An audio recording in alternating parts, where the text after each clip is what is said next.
This video is brought to you by Ravenscraft Realty of Northeast Missouri. May 27th. We just cleaned the corn planter out. I'm not sure we've ever done that this early before. Haven't planted any corn for almost 2 weeks. Everything's come up pretty good. Chase is gonna plant a little bit with his 6-row planter over there. A little custom job, maybe spot a couple places in the bottom, but this one is done for the year. Pretty good. Nice feeling to have it cleaned up and part for June. It was the aftermath of the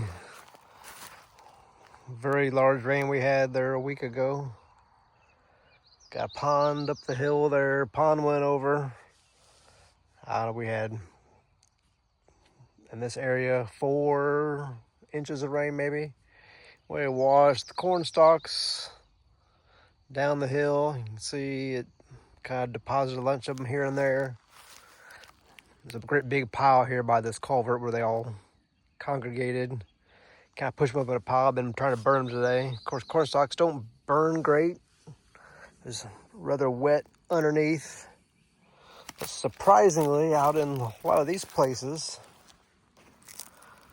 quite a few of the beans are coming on through. We want to swing in here and put a few in that spot where the stalks were thick. We may make a pass or two up through this, try to put a few more in, but not a whole lot you can do about all those out there. Too many little piles, can't really burn them, you'll kill the beans. Can't push them in a pile, you'll kill the beans. So to kind of just let them do what they do. Kind of a devastating rain in certain places here. We had a lot of things go over, a lot of terraces washed out, not just for us, but for pretty much everybody kind of the east side of Palmyra. Yeah, that's kind of how it goes. Can never tell when they're farming. Can't do anything about the weather.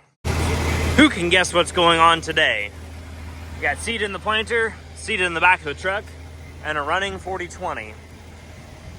Don't make fun of the glasses. I just had to grab something because I was pulling out the old squint sunglasses. But we're gonna go plant some duck corn here in the bottom. It rained a little bit this morning, or not this morning, but last night, so I couldn't get on it first thing in the morning. And now it's just afternoon and it's all dried out and ready to go. We're using whatever seed suitors were able to find us. And I don't really know that it matters if it puts on a huge ear. It's just gotta be good enough for the ducks. I think this is 1164. My boxes are mostly full to the first original box mark. Not sure if I'll use another 6 bushels of seed. I got my graphite spread on in the X pattern as per the Kinsey manual. I believe that we are ready to go.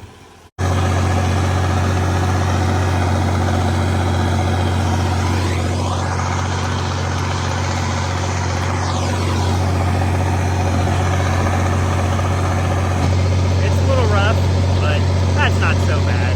I've definitely planted into worse. I just can't always see my marker because it's a little dry in places. That 20 acres of duck corn is finally over. I could use a drink of water. Might head on up the road to my house and grab a drink before I go on and plant or replant the rest of the duck corn. No issues with this thing so far. And I need to redo some of my hydraulic hosing, the way it's ran back here. My fancy holder that I made, didn't work quite as well as I hoped. Hello, little dog. Who put that graphite on your little face? I need to grab the forklift real quick. Oh, the dog has brought me a stick. This dog, never seen another one do it. Every time she comes to greet you, she brings you something. A stick, a bone, an antler, a dead animal. That's just what she does. Isn't that right, Belle? All right. If you know, you know. Someone else thinks that she knows, but she is not going to get any. Hello, kitty. It's about 7:15 the next morning. I'm getting ready to move the 40-20 back up the hill where it lives. And here's this odd sort of a scene that we had yesterday with the smoke from the wildfires. And strangely enough, I had the same sort of a thing 2 years ago when I used the same tractor without a turbo and with a Very, very, very worn out double frame Kinsey when I was planting beans.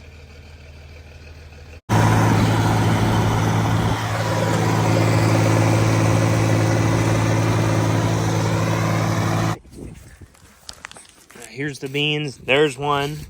There's one. There's one. Anywhere that there's a chunk of dirt, flip it up, there's a soybean. The beans are so resilient, yet so fickle, sometimes in the same season. Saturday afternoon down the bottom, we're a little bit of spraying. I brought the tender down. Dad says, hop up on the bin, take a look. So I climbed up here. Other than the geese out in the field eating the beans, it's kind of an unusual sight. All the low spots, of course, got grass in it out there. It has beans. Little patch here looks good. Across the road, usually that spot, that field has a spot. A lot of times it doesn't drain very fast. Got corn all in there. Corn all down there. Field by the levee. Got corn in it. This is a little bit earlier plant corn in the bottom. Probably mid-April. It looks really good. Next week it'll warm up, get a little bit of heat going. Corn's gonna take off. About 8 o'clock here this evening. Just putting a new light housing with a fancy LED bulb in it. Had to borrow some parts from one of my light housings to make it work. But this has been missing off the 4455 for about a month. Figured it was about time to put it back together. Well, that and it's a little too late in the day to be starting anything else. Ever since we got this tractor, there's been a little bit of a leak coming from the number 3 SCV. Our guy Eddie from Side and Stricker recommended that I take the backup plastic ring and the O-ring out and inspect them. Doesn't really look like there's anything wrong with them. I mean, it's just a little worn right there. I mean, I'll replace the O-ring, but the plastic one, that looks okay to me. I'll shove it back in the barrel where it came from, and then we'll see if it improves or not. I've looked for these in both the metric and the standard O-ring little trays. I don't think we have them. I'm just going to switch the hose to the other side of the outlet just so I can get it in the shed tonight. Note to self, you grab this little lever right here. Don't put your ring finger there because it's going to do this. I'm going to mash it right there. Just do one of these kind of things. Since I unplugged both the number 2 and number 3 hydraulics, now neither one of them wants to go back in. Very odd. Now instead, before I go home, I want to have some success. I'm going to change the fuel filter, my 4020. The old one is pretty filled up with sand and other debris commonly found in a 50-plus-year-old fuel tank. Upon closer inspection, this does appear to actually mostly be rust. Again, not super surprised, and hopefully I don't have to change fuel filters very often. Getting prime back to these fuel filters is pretty easy. Just crack that screw there on the right-hand side of the filter, take the hand pump, and start hand pumping. You can hear the air coming out of it, and I'll stop once I get fuel coming out of there. Yep, that's enough. Let's start it back up just to be sure we have prime all the way through.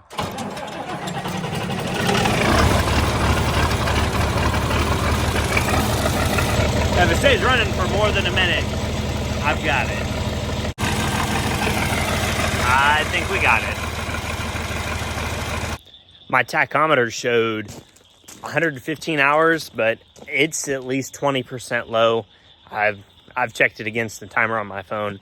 Mechanical tachs they seem to be sketchy at best for hours. But every Treyarch Call of Duty player out there knows the significance of the number 115. Switching out the PTO shafts on my 4020 from 540 to 1000. This one only has 6 spines, whereas this one has 21. I learned this special trick on the internet.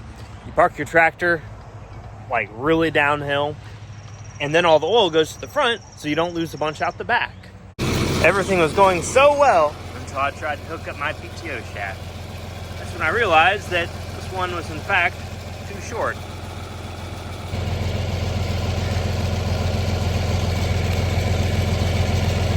Yeah. Oops. Don't mind me, anybody. I'm just mowing the yard.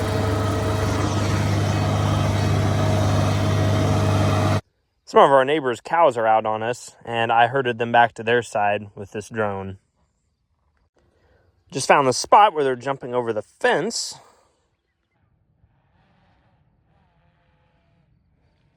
Got my drone pilot. Buzzing the tower.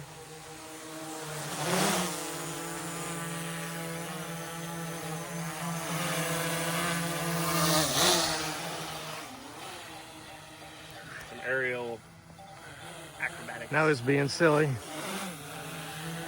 Anyway, check our bean field over here for places that wash that need to have beans spotted in. It's a lot better than walking or driving over them. That way tomorrow when we go replant, got an idea of what we're dealing with. So the drone is pretty handy. Scattered a 205 acre field in, I don't know, 10 minutes. Not too bad. And we got some cows back in. Got the cows back across the fence. Now we know, we saw where they came through, so we're gonna go check that out.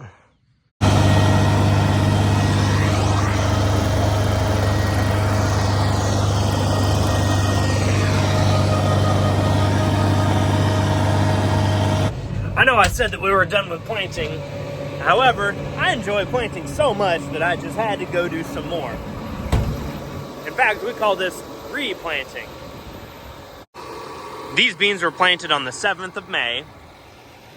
Afterwards, there was a big rain. There's a lot of erosion that happened, sadly. I mean, we no-tilled this, so, you know, no-till fixes everything, but apparently it didn't fix an inch of rain in 50 minutes. I mean, this is all just silt from up there. I forgot to turn the PTO off. But this is just all silt from up the hill. And over here you can see where the water ran over the terrace and just down the hill and took a bunch of topsoil and all the soybeans with it. And this is just, you know, you can see the clay color in that soil, or what's left of it. There were several spots that looked just like this one on this farm, and I ended up doing 26 acres worth of replanting here. And some of that was just, you know, like around a point on the north side of the farm where it doesn't get a lot of sun and there's a lot of deer there. So the beans might have come up initially, but the deer ate them up. Now I'm waiting here by the road for our seed guy, Cooper Suter, or one of our seed guys. He and I are going to go look at the airport farm that I have, make a decision on what to replant or what to leave there. The airport was the last farm that I planted, and 2 days later, rain. I think we ended up with 2.6 or so inches of rain out of that, and like I said, an inch of that came in 50 minutes. Replanting beans at the airport. This is a pretty typical example of that soil type on this farm. White, ashy, without a lot of soybeans in it. First, then we come right over here to a little bit different soil type. I think this one's more clay-based, but it didn't work down very well when I worked this farm. But the beans came up all right here, and I've been dropping the rate down, going back through these spots. On the backside of this farm, I thought that the beans actually looked like they had a pretty good stand, but I wasn't going to go back there and then not put a little bit more in, so I'd put a 7.5 inch offset on my line and just put the beans straight down the middle of the rows. So now back there, the beans are going to look like they're drilled, even though, yes, they were planted with a planter. I just had to plant them twice. Right next to us is a root that's still attached because I tried to get it out and I couldn't. Also, the taxiway and the runway for the Hannibal Regional Airport. There's another little patch that's associated with this farm, and I'm gonna go put in some beans just in a couple spots on it. Then, I think we're done for the day, or hopefully we're done replanting for the year, because replanting is never as much fun as it is the first time. I thought I was done replanting today, and the order came down straight from the top from Grandpa, who had just sprayed this little field of beans here, kind of a creek bottom, that these beans were on the thin side too, and already had beans on the planter. Just go out and get it done. Besides, more time on a tractor can't possibly be a bad thing, right?